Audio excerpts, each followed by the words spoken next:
ഏകവിളത്തോട്ടങ്ങളിൽ നിന്ന് ഹരിതാഭമായ സ്വാഭാവിക വനങ്ങളിലേക്ക് ഒരു പുനർജന്മത്തിന്റെ കഥ ഒരുക്കുകയാണ് കുറ്റ്യാടി ഫോറസ്റ്റ് റേഞ്ച്.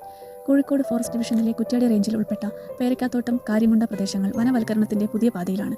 ദശാബ്ദങ്ങളായി നിലനിന്നിരുന്ന യൂക്കാലിപ്റ്റസ്, അക്വേഷ്യ തുടങ്ങിയ ഏകവിളത്തോട്ടങ്ങളെ മാറ്റി വൈവിധ്യമാർന്ന സ്വാഭാവിക വനങ്ങളാക്കി മാറ്റാനുള്ള ഇക്കോ റീസ്റ്റോറേഷൻ പദ്ധതിക്ക് ജനുവരി അവസാന വാരത്തോടെ ഇവിടെ തുടക്കമായിരിക്കുകയാണ്. സ്വാഭാവിക വനത്തിന്റെ വീണ്ടെടുപ്പിലൂടെ പ്രദേശത്തെ തനത് സസ്യജാലങ്ങളെ തിരികെ കൊണ്ടുവരികയാണ് ലക്ഷ്യം.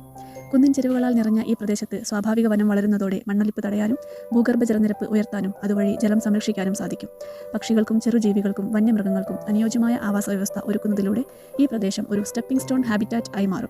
കൂടാതെ അതിശക്തമായ മഴ ലഭിക്കുന്ന കുറ്റ്യാടിയിൽ പ്രകൃതിദത്ത വനങ്ങൾ പ്രളയത്തെയും ഉരുൾപൊട്ടലിനെയും പ്രതിരോധിക്കാൻ കരുത്തു പകരും. വനം വകുപ്പ് ഉദ്യോഗസ്ഥരും തദ്ദേശീയരായ വനസംരക്ഷണ സമിതി അംഗങ്ങളും ചേർന്നാണ് ഈ മാതൃകാപരമായ പ്രവർത്തനം നടത്തുന്നത്. ഈ മഹത്തായ ദൗത്യത്തിൽ വനം വകുപ്പിനൊപ്പം കേരള കാർഷിക സർവകലാശാല ഫോറസ്ട്രി കോളേജിലെ വിദ്യാർത്ഥികളും പങ്കുചേർന്നു എന്നത് പദ്ധതിയുടെ മാറ്റുകൂട്ടി.